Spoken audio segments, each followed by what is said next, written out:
Alright, The Simpsons ain't what she used to be, ain't what she used to be, ain't what she used to be, blah blah blah. It was ran to the ground for a f***ing eternity. Yeah, around and find out with Simpsons fans, all we do is complain about the show. I mean, like, it comes from a place of caring, but all we do is complain. Hell, there's even this pretty obscure Simpsons ripoff that released in 2013. Hey, you're that guy that stole my lunchbox in high school. Kill. Who made this shit? These three do not deserve to have jobs. They deserve to be fired and blacklisted immediately. I could yap like a chihuahua who yo quiero Taco Bell all day about its fall from grace. I'm not going to, although I'm not opposed to. Personally, I grew up with the show, and it's safe to say that I was obsessed at a point. I played Bart's Nightmare on the SNES, just like the Nostalgia Critic. The Spider Pig song went triple platinum in my brain. I memorized all the lyrics to the theme song. And I'm basically the Gen Z champion of the Simpsons arcade game. I played the PS3 re-release a ton growing up. Hell, I even beat the whole game by myself on the original machine at a pinball convention in 2017. Krusty is dead. Now, I don't want to say I'm the Gen Z champion of the Simpsons arcade game, but pretty sure I'm the Gen Z champion of the Simpsons arcade game. Hell, I've seen up to the first 26 seasons, which was all of them as of roughly 2015. And why did I watch all that, even though I knew that there was more bad than good at that point? Because when you're a child with a lot of time on your hands, you use it. And you know, as an obsessive fan, I felt obligated on top of being a DVD collector. Like, dude, the price of a 4-disc DVD box set is a lot of money for a stupid child. You know, I might have wiped my ass with a disc or two, but kids can take good care of DVDs, I swear. Like, I can't just buy season 12 and not open it. These season box sets were produced between 2001 to 10, which were only made for seasons 1 through 20 and the movie, because how high could the season 20 sales be, let's be real. But there was a season 1 to 20 box set that's now worth like 1K. The DVD box sets are some of the coolest I've ever seen, even as an adult. Except for the season 6 collector's edition, which was this awkward Homer-shaped head junk plastic bullshit. And although, to be fair, there was a non-collector's edition that I didn't have. There was a theme and color for each of them with tons of original artwork and animation on the menus. You could just stare at these things all day if you weren't watching the show. But even at my youngest age of watching doo-doo fall off Simpsons, I never defended a lot of it. But the fall of 2016 came around, and I didn't watch season 27 and haven't seen a single episode in full context since. Until now, spoiling the end of this video. And again, I'm not gonna go into depth as to why it fell off, but there's one particular aspect of the downfall that only applies to the last few years. You know, because we're on decade 2, nearly 3 of the show's decline in quality, no matter how massive you think that dip is. And I don't typically make like one topic of show videos. I prefer to talk about everything minor or major, generally for full context to be more fair. But The Simpsons itself and its fall off is common sense. I don't think I gotta persuade or introduce you. It touched the hearts of millions. It was created by Matt Groening, Milhouse. Hell, take this whole thing with a grain of salt and an outsider's perspective. I have not seen a majority of the content from the show in general in a fat minute, on top of having very little knowledge of the modern state, as in recent for 2025 episodes and post-season 26. But I think that's okay, because that's probably a lot of you watching right now, and we're all in the same boat. So that ain't stopping me. So this recent lore edition is so bad, I gotta make an exception. And that is the Disney Plus exclusive shorts. Watch this, Lise. You can actually pinpoint the second when his heart rips in half. And now. Say, look at this. I've been cleaning out my nest, and I found an old book of my poetry. We are going to keep on trying to strengthen the American family, to make American families a lot more like the Waltons and a lot less like the Simpsons.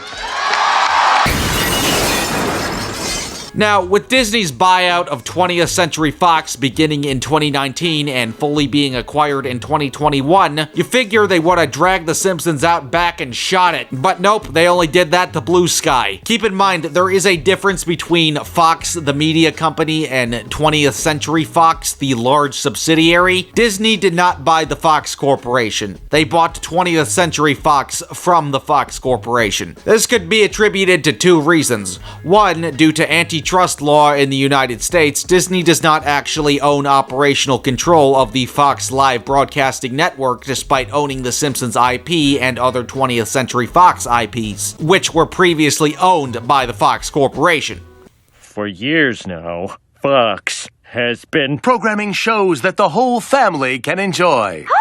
Oh my God! You don't suppose they're gonna start Entertaining America with hits like House, American Idol, and American Idol Results Show. Disney buying the Fox Corporation would most likely be against the law by creating anti-competitive practices. So if your grandpa was wondering why there's no Tucker Carlson on Disney Plus, it's because Disney didn't buy the Fox company, which owns the news associated companies. Because it would most likely be illegal, because they're both billion-dollar companies. The rest of the Fox company subsidiaries that Disney could not legally buy being owned by the Murdoch family, who owns the Fox Corporation. So even if Disney may not have complete control over the live TV distribution of The Simpsons because it originates from a company they do not own. This is Fox News with the latest liberal outrage. It seems liberals want to give NASA the right to abort space missions whenever they feel like it. Liberals, I hate them so much. In the case of The Simpsons and other IPs such as Bob Burger,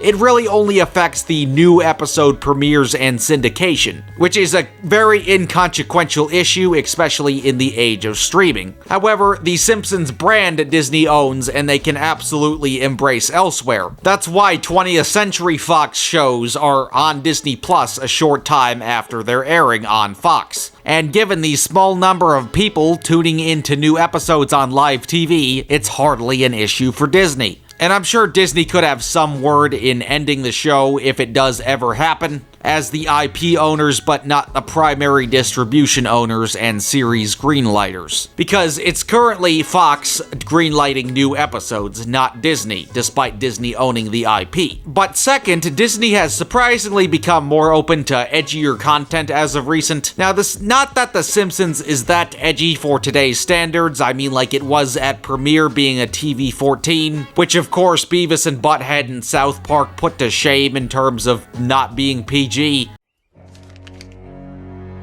Kids, won't you step outside for a second?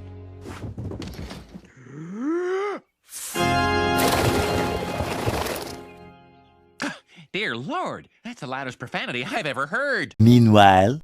Get up, fat boy! Hey, don't call me fat, you fucking Jew! Eric, did you just say the F word?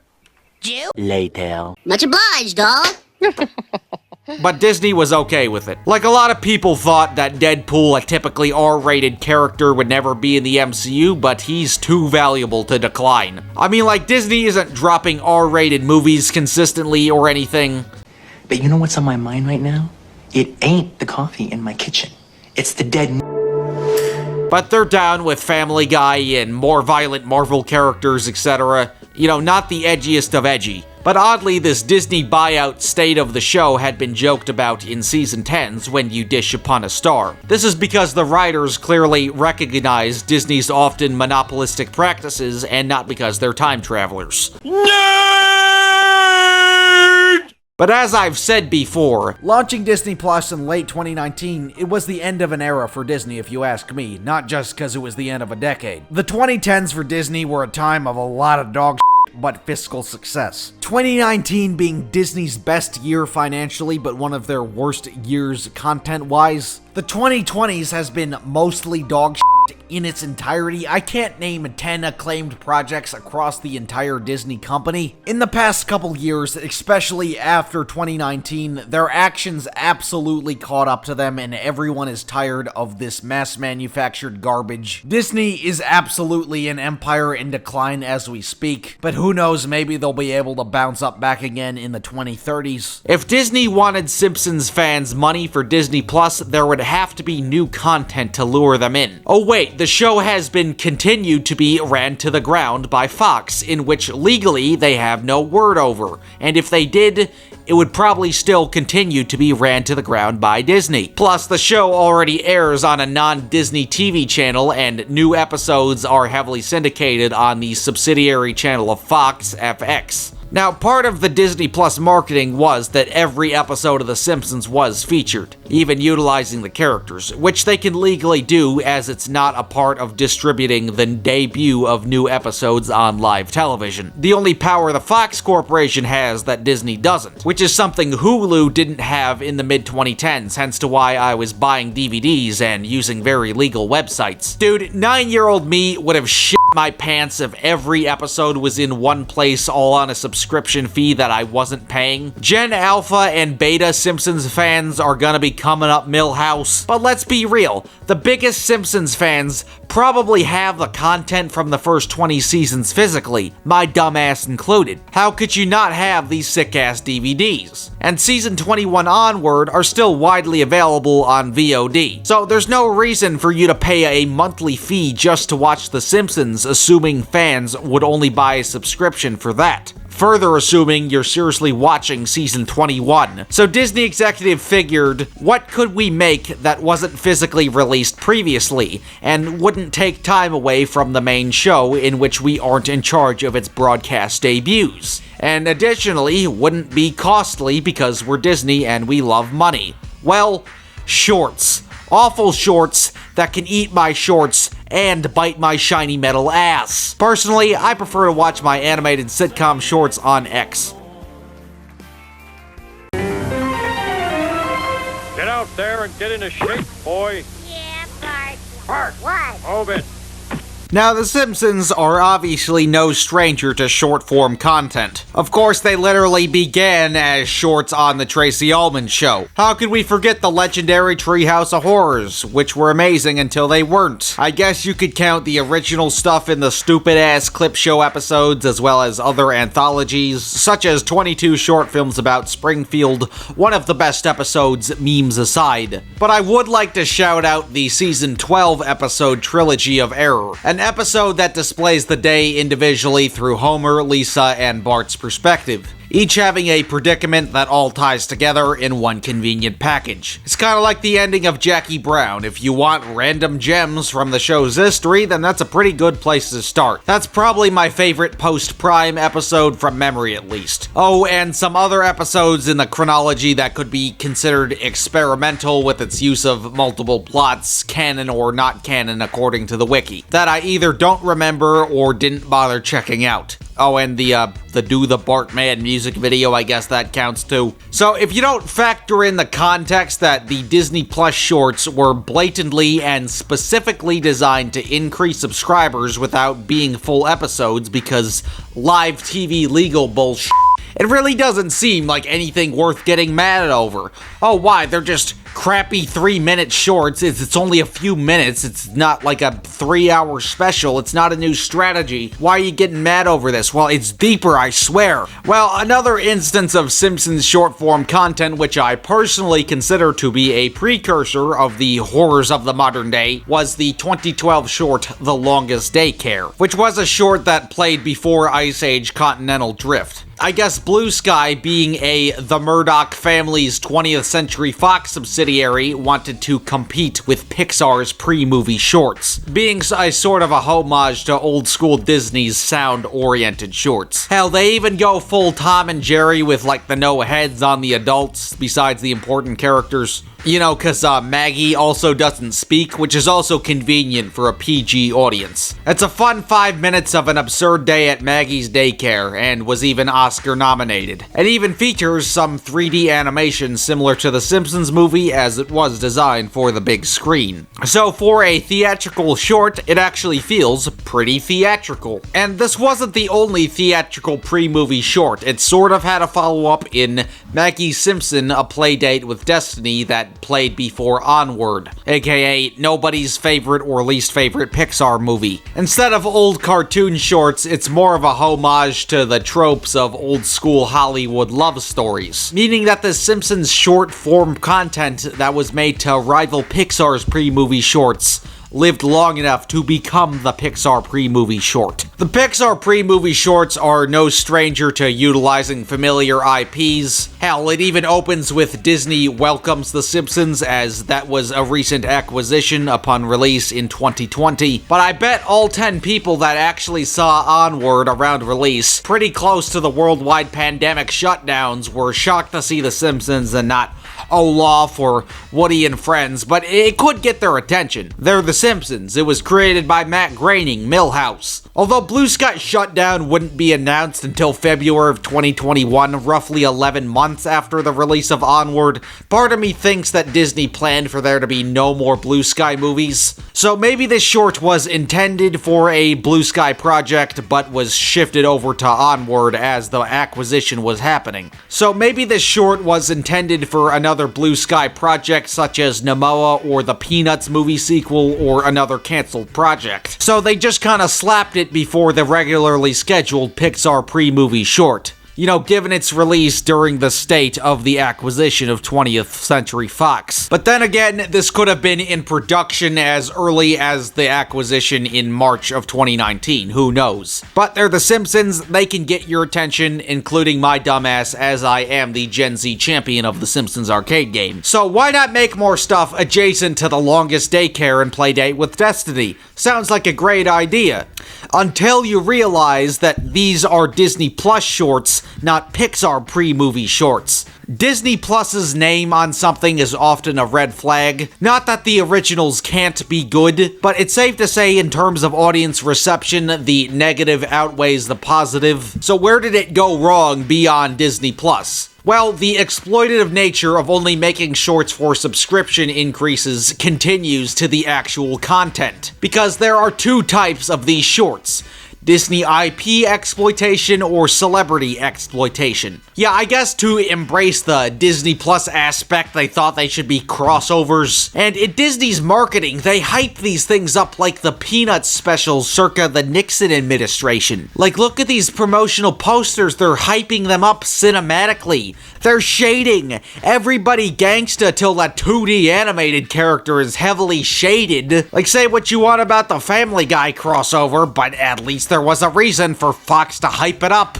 It's not a crappy short, it's a 44-minute special. I don't think I've seen a single piece of new Simpsons season marketing since like season 26. The first short was The Force Awakens from its nap, a commemoration release with May 4th, aka Star Wars Day, because Disney owns Star Wars now. And it's yet another Maggie short, which also just kinda dick rides the two previous that actually had effort, with Maggie as the focus and going to a Star Wars themed daycare this time because Star Wars, and it's infested with Star Wars crap. It is just lame Star Wars references and surface level jokes you've probably heard in any other 1,000 pieces of Star Wars parody media. You could scroll through hashtag Star Wars on Facebook for the same effect.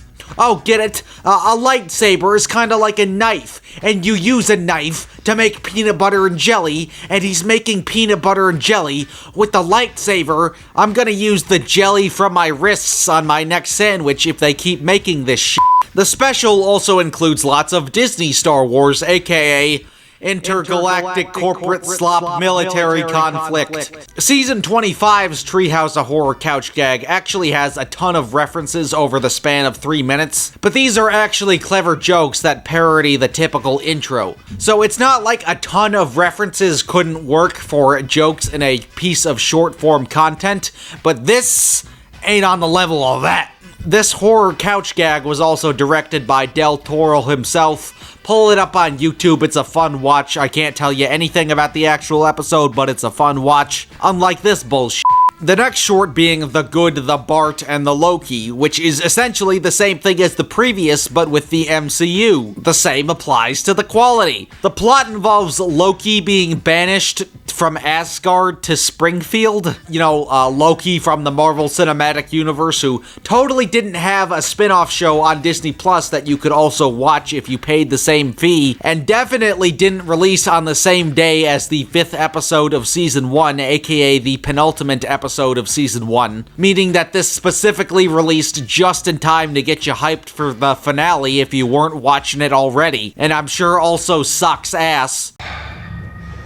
I'm Agent Mobius, by the way. Oh shit, Owen Wilson? I guess I gotta watch it now. What? How? The hypothetical aspect here and in a lot of these is just too out there. I can excuse the lack of logic because it's clearly non-canon and is not supposed to be questioned. The show is no stranger to that. But it's a hypothetical that was conceived to advertise something, so it is an inexcusable hypothetical and is just questionable that it exists. Like, this type of humor is reserved for the far less slice-of-life Family Guy and South Park. Oh yeah! Okay, can I ask everyone to please stop saying "oh no" in this courtroom? Because the Kool-Aid guy's gonna keep showing up. The fact that, like, Asgard just casually exists for The Simpsons, it just does not work whatsoever. It's just too out of place, even for the hypothetical. Also, why is Herman Captain America? He's a pretty forgotten about character by the writers, not giving main Avenger in the parody energy. Why wasn't he Bucky Barnes, you know, the character with a prosthetic arm? Because it's missing, just like Herman's. Next, Plus Anniversary was the commemoration release for the 2-year anniversary of Disney Plus, which heavily advertised that Homer meets Goofy. I guess Goofy drinking beer would be funny if I was 7. Well, that episode wasn't very appropriate, parts 1 and 2, because there was a lot of tobacco and swearing. Yes, and alcohol. There's hardly any beer. Bloody finger. The entire joke here is that it's a bunch of Disney characters at Moe's Tavern. Lisa sings a song about the magic of Disney because Buddhists love mass capitalism. Yay, another 20 billion to Israel. It's just lazy references, and the character designs are atrocious and barely stylized, besides Goofy and I guess some of the more main characters. Look at the level of detail on some of them. It's not a good thing. They're not properly simplified to fit the typical confines of the art style. You could argue that was intentional because they're crossing over characters from different worlds, but it's distracting nonetheless. It's like Pooh's Adventures, which refers to a genre of internet fan fiction involving absurd and conceptually illogical crossovers, which commonly involve Winnie the Pooh characters, hence why the genre is named Pooh. But the Pooh Gang creative decision is not a requirement. Like, you know those fake movie posters of a bunch of random PNGs of other characters being included? Those can count as Pooh's Adventures. They are made by very young children and the mentally challenged. That is not an insult, it is just an unfortunate fact about this internet rabbit hole. Disney has absolutely gone overboard with crossovers in the past half-decade or so, with the exception of the 100th anniversary short Once Upon a Studio, which was actually fairly well received, and blatantly didn't involve cheaping out. Unlike the rather divisive Chip and Dale movie, Chibi Tiny Tales, Ralph Breaks the Internet, and the MCU was of course designed for crossovers, but it fell off, so now there's just lame crossovers. Honestly, the multiverse was perfected in 2012 with Food Fight. I do not know why studios just cannot get a grip of that concept. But The Simpsons meet various Disney characters and there's no point. But if one person lost their shit when Winnie the Pooh meets Dr. Hibbert, hooray for you. The only difference here is that it's the entire Disney brand being lazily referenced and exploited. Next was When Billy Met Lisa, which is just Billie Eilish exploitation. It feels like a desperate attempt to get Gen Z's attention. Now, as the Gen Z champion of the Simpsons arcade game, it's safe to say it's not the biggest with my age group to my knowledge, especially compared to the far more edgier and concurrently long-running Family Guy and South Park. Okay, y'all, we gonna be learning about the American Revolution. How more often do you see The Simpsons above Subway Surfers gameplay? So Disney essentially decided to make another one of those stupid-ass celebrity exploitation episodes in short-form content, which is representative of another larger issue regarding the show's decline in quality. Celebrities are not used sparingly. Now, originally, guests only played original characters, but this rule of thumb was diversified with Tony Bennett as himself in Season 2. Look, it's Tony Bennett. Hey, good to see you. It's against the law to frown in capital city. One of the most sparing uses being Season 3's Homer at the Bat, which had a ton of real-world baseball players, but they actually gave them distinguishable personalities, so it didn't really come off as pointless or exploitative, despite the fact that celebrities are pretty crucial to this plot.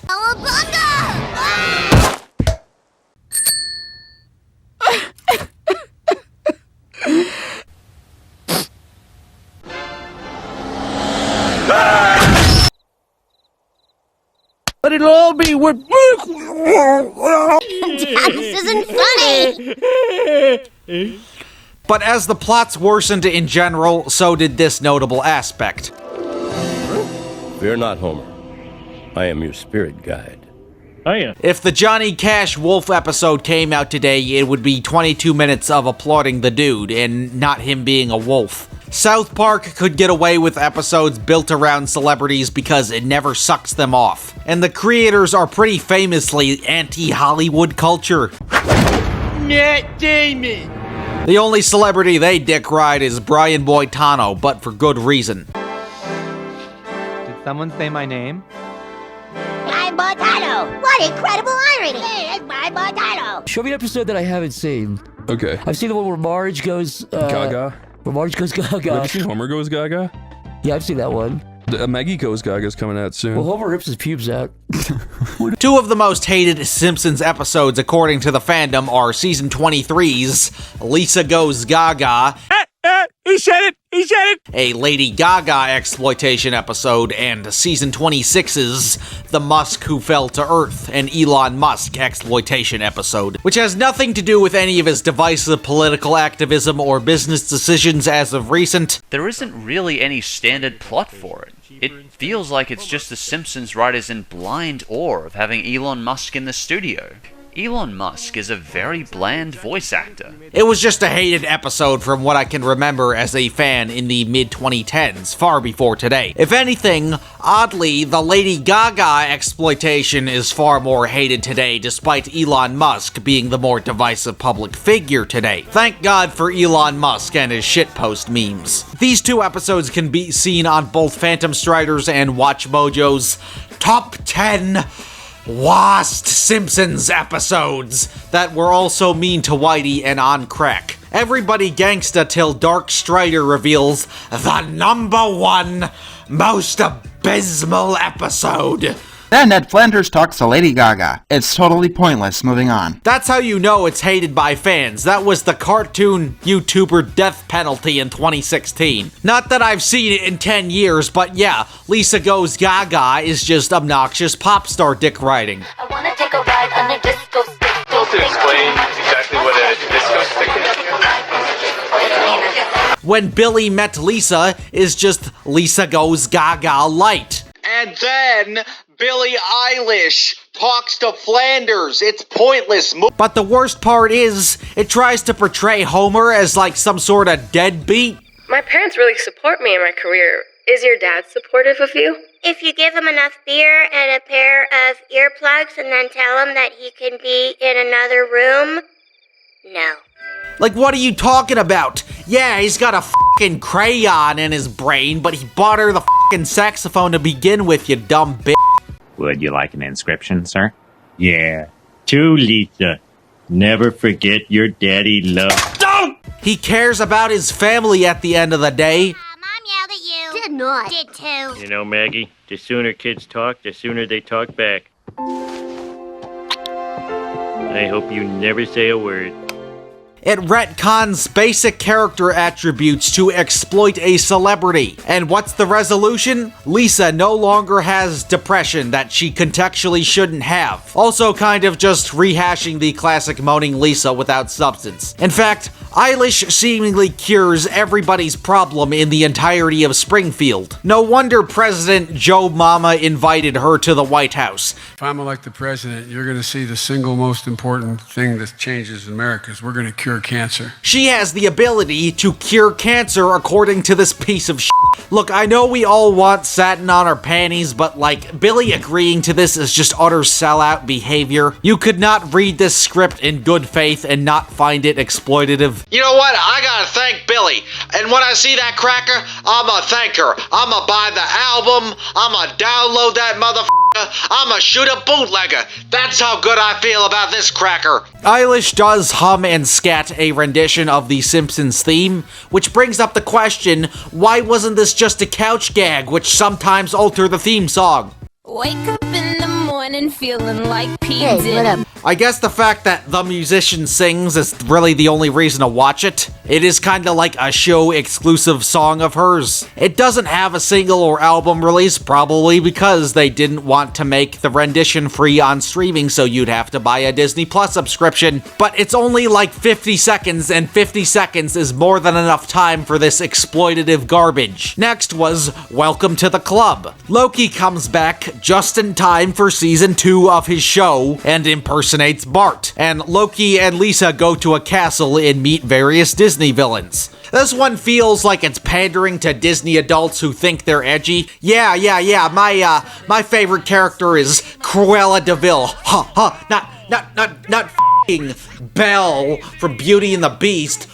That shit. I'm so edgy. If you like that stupid-ass live-action Cruella movie starring, May Zauzi, then you'll probably like this short because it's super edgy, just like Captain Hook's Hook. I guess if you wanted to watch Mickey's House of Villains, but with Bart and Lisa and with zero effort, this is right up your alley. Next, Rogue Not Quite One. The title may suggest that it's a parody of the film Rogue One, A Star Wars Story, but it's actually just the Mandalorian dick riding on top of more Star Wars exploitation. That's it, which would be followed with May the 12th Be With You, which is practically just a rehash of Plusiversary, despite its title suggesting another Star Wars parody. But it's actually different from Plusiversary because it has Stewie Griffin from the Garfield show, Cleveland show, because, I guess they own that and it's a crossover special, as well as other adult animated families. There's just reused PNGs, they're lifeless, they're hardly moving. Look, I know Bob Burger is probably very tired from cooking a lot of burger, but he's not a robot. And I know these aren't pre-movie shorts, but that doesn't excuse the lack of effort in strategically combining art directions to appear naturally.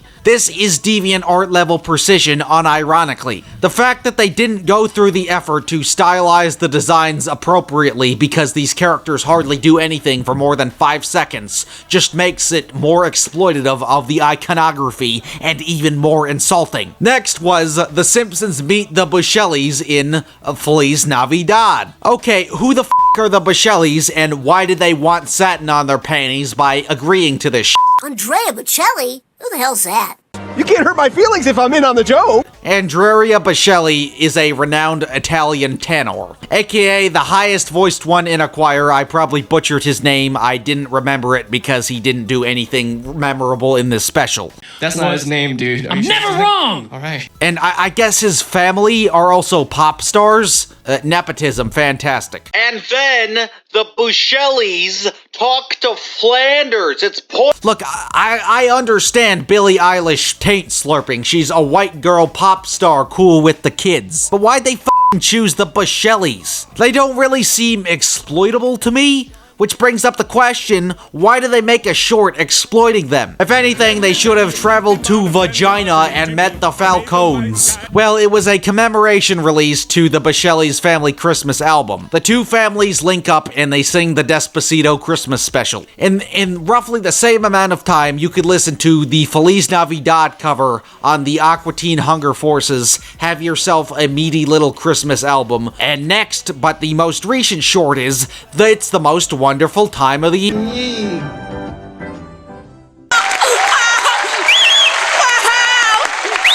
which is a Halloween-themed short because it has epic Disney villains. Because the villains are heartless! Slideshow Bob teams... That's not his name, dude. I'm never wrong! Alright. Slideshow Bob teams up with Disney villains. Practically the same thing as Welcome to the Club or Team or whatever. I forgot the f***ing title already, because it's forgettable. Can't even give it points for Slideshow Bob. Tired gag. You can't hurt my feelings if I'm in on the joke. Because they just ran out of things for him to do with his random comebacks no longer being delightful. Lady Gaga talks to Sideshow Bob. It's point. These Disney Plus crossover shorts are just an odd part of The Simpsons' downfall. And what may seem like inoffensive slop is actually offensive slop that is representative of many of the greater issues present in the show past its prime. Although, one thing I have heard is that in the past 3 or so years, like season 33 onward, that the show has surprisingly improved. Which I have no opinion on because I haven't seen them, let alone seen them enough to compare with full context to the rest of the series. But these shorts just have to be seen to be believed. But you shouldn't see them. But they look so shitty that I watched them. So in a way, Disney actually did the unthinkable and got me to watch The Simpsons past season 26. Fox could never do that. But in late 2024, it was announced that exclusive full episodes of The Simpsons would begin to air on Disney+. Now, of course, this wouldn't take too much time away from the main show airing on Fox, with 4 Disney Plus exclusive episodes. And I know exactly what led to this decision. Not the presumed success of these shorts, but the success of the South Park long-form content exclusive to Paramount Plus. Check out Lady Gaga singing Christmas songs. Isn't she a Jew? Cartman talks about Lady Gaga. Which I won't get into, but Disney owning both Family Guy and The Simpsons essentially copy-pasted Paramount's strategy, releasing 2 44-minute-ish Family Guy holiday specials in 2024, exclusive to Hulu, but a part of the season 23 greenlight, and 4 episodes of The Simpsons season 36 being exclusive to Disney Plus as a part of the greenlight. I guess they worked out a leasing deal with Fox to buy out a small fraction of the season distribution from The Simpsons and Family Guy, which also means that Fox will not legally have the right to air the Disney Plus exclusive content. Meaning that Disney Plus exclusive isn't just a label for marketability, it's a law as a result of a very minor distribution hell standard. This is also why The Simpsons does not air on Disney Channel. Not that Disney Channel is really open to TV-14 animated sitcoms, but nonetheless they legally couldn't unless they were to work out a deal with Fox. I don't know why they would, but for now they can't. Although they can be legally acknowledged, but plenty of Springfield residents actually appeared on Disney Channel on The Simpsons Fun Day Football, which was a football game similar to the Nickelodeon SpongeBob-themed Super Bowl broadcasts in 2024 and 5, which combines the live game with a series of interstitial animations and presumably both pre-recorded and improvised comedy from the show's voice actors off-screen, offering something different and more appealing to children between the live breaks upon the currently unfolding game. Disney has also utilized this Fun Day football format with Toy Story to compete with Nick's Super Bowls. And the animation in this new trend of animated characters over live football looks like Dorbies, and Nick even resorted to artificial intelligence for handsome Squidward. And why could Disney Channel broadcast this live game with The Simpsons? Well, Disney's ownership of ESPN, and Disney Channel owning Disney, no Sherlock, with no complications from Fox because this isn't an episode of the Simpsons series. Oh my god, her first word! Sequel?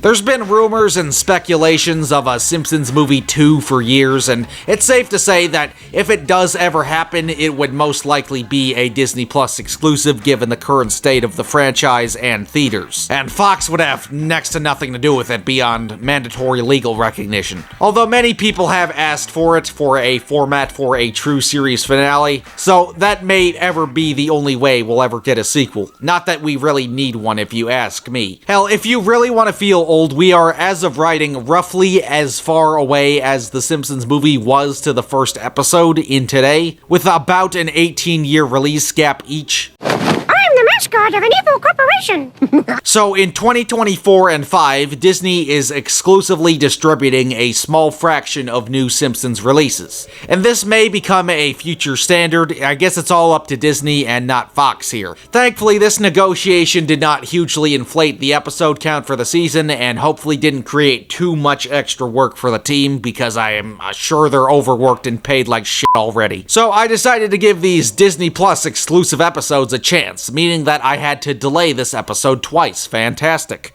The first 2 of 4 actually being a 44-minute Christmas special, Oh Come On, All Ye Faithful, aka A Darren Brown Christmas, which was my first true dive into modern for 2024 era Simpsons. And I gotta say, I was pleasantly surprised. The episode involves real-world mentalist and illusionist Darren Brown, who I'd never heard of prior, performing an experiment on Springfield in which hypnotizes Homer into believing he's Santa Claus, and subsequently influences Flanders to question his devotion to Christ, having a serious plot and a stupid plot that tie together in the end. The fact that these conflicts are the result under hypnotism actually makes the drama far more accessible and believable. Obviously, these are pretty large mental fallouts that would take a fat amount of time to develop without psychological magic. I was actually very shocked for Flanders to acknowledge his own character's history because, believe it or not, both of Flanders' marriages ended in death. And while Maude Flanders' death may be more recognizable because it happened in season 11, you know, when people were really first starting to give up on the show,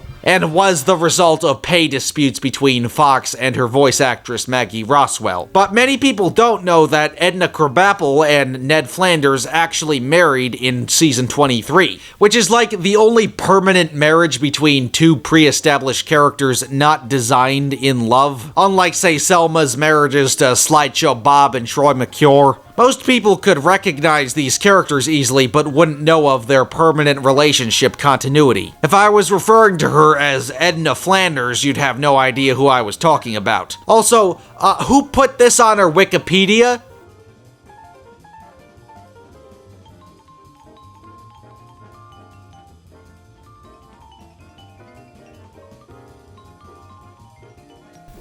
However, this marriage would only last until season 25, pretty abruptly, because Edna's voice actress Marcia Wallace passed away in 2013. And despite Edna being a prominent character, she was actually credited as a special guest voice, which could be attributed to Marcia Wallace only playing one major character, which according to the show's own credits would make her a reoccurring guest. The same logic also applies to Kelsey Grammer as Slideshow Bob and Phil Hartman as Troy McClure and Lionel Hutz. Phil Hartman passed away in 1998, and his 2 characters were simply retired, which kinda created the rule of thumb of reoccurring characters played by guests not to be recast. Kelsey Grammer is still alive and active. He was in that stupid-ass Slideshow Bob short we just watched. So upon Grammer's inevitable death or retirement, Bob may be just flat-out retired or canonically killed off. You can't keep the Democrats out of the White House forever. And when they get in, I'm back on the streets with all my criminal buddies. You know, a special guest is special. They're irreplaceable. Like, who the hell can do an actually good, unironically convincing, not post impression of Chef from South Park? Nobody, because there will never be another Isaac Hayes, one of the greatest voices ever. I don't think we'd be laughing if he started sounding like, "Hello there, children," because it just wouldn't be Isaac. But unlike Hutz and McClure, my accent cannot say his actual name. I know that's pronounced wrong. That's not his name, dude. I'm never wrong! Alright. Edna was simply killed off screen rather than just never acknowledged again out of respect for the actress. Wallace actually had a pretty minor role on Full House, appearing in 4 episodes. Joey, did you see anything suspicious when you went out for the paper this morning? No, nothing unusual. Just, how'd you know I went out for the paper this morning? Oh, part of my job. You know, keeping an eye on the neighborhood. Which includes watching you stride to the curb wearing those bun-hugging pajamas.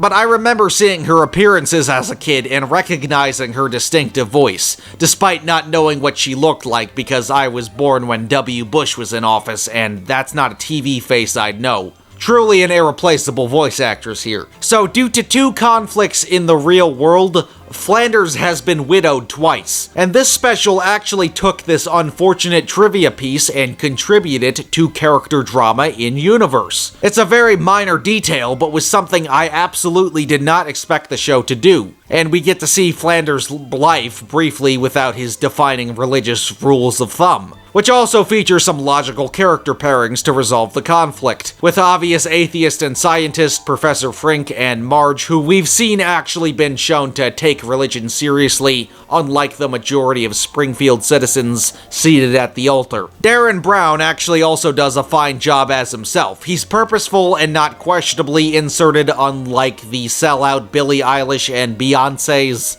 I love me a Christmas special that can balance joy and misery sparingly. I also love me a Christmas special that actually involves Christ in a way where religion isn't lazily tacked on for brownie points from a specific demographic. The 44-minute runtime is not a disadvantage, it ends when it needs to. If you ask me, Simpsons Christmas specials are a downfall in of themselves. It's like Charlie Brown, actually. You know, there's that roughly animated but banger debut, and then they didn't make another one for a fat minute. Simpsons 6 seasons, Brown 35 specials later, but then they just started doing them way more often and they just lost all substance. Much like how Treehouse of Horror lost all its flair from being annual. I was initially dreading watching this Disney Plus exclusive. Hell, I wasn't even originally planning on talking about it because it's not a short, but for the show's 23rd Christmas episode, depending on what you count as a Christmas episode, none of those variables are disadvantages here. I highly recommend the special, even if you haven't seen the show in 20 years. These Disney Plus exclusive episodes are labeled under exclusives above the season 1 on Disney Plus and are not listed in their proper technical season of release. But the next would be The Past and the Furious. Not to be confused with season 15's The Fat and the Furriest. That title kinda had me worried, like that's such a basic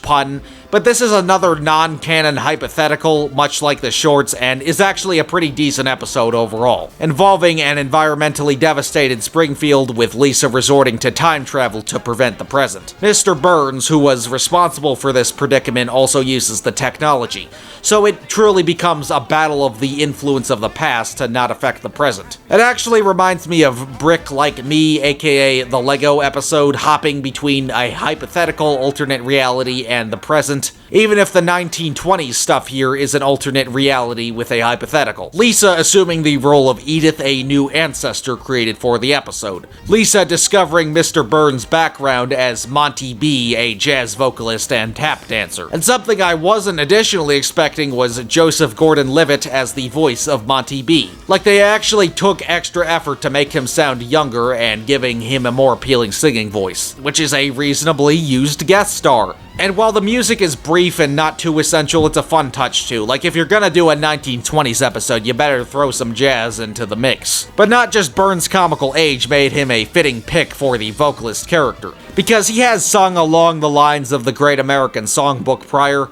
mostly as just brief gags.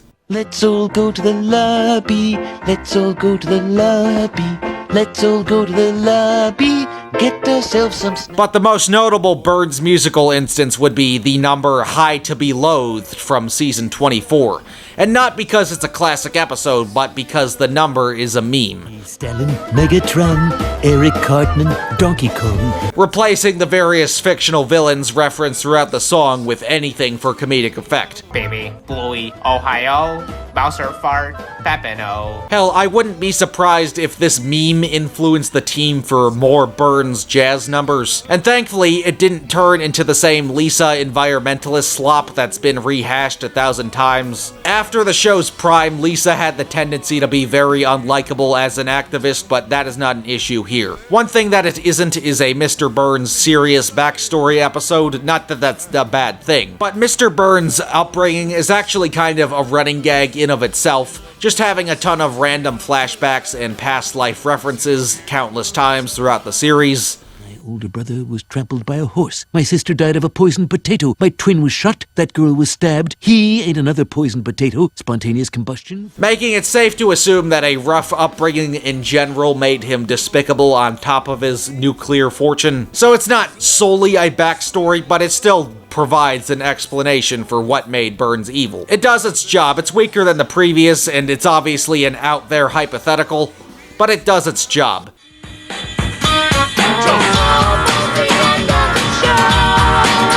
So in a way, this completing with South Park business strategy might actually be the best thing that's happened to the show in years, given that it allows far more ambition, and I believe if all else fails, ambition isn't a guaranteed way to success, but subverting the status quo sure can help. And from a confused old man without full series context perspective, these Disney Plus full-length special episodes could be a highlight for the show's future, however long that is. But maybe the current runners know that they don't got that many years left and they're gonna get real weird with it. I just hope Disney doesn't get carried away with commissioning too many extra special episodes from the team. Otherwise, we're just gonna have another Treehouse of Horror or Slideshow Bob situation where it's done too much and loses every aspect of its novelty. But for now, assuming these specials will be in annual batches and they're not gonna make any more crossover shorts, I think this more ambitious direction could be a reinvention for the show that it truly never got to stay crescent fresh. And again, I have heard the show has improved in the past 3 or so years, so this might only be a fraction of that improvement, and perhaps I'm missing out on far more than I initially perceived. And if I do ever watch all of the show again, updated edition, there could be some light at the end of the tunnel. Which is a reasonable assumption, you know, there's so much bad in this show that the current team probably has a much larger understanding of what not to do. Eliminate the happy horse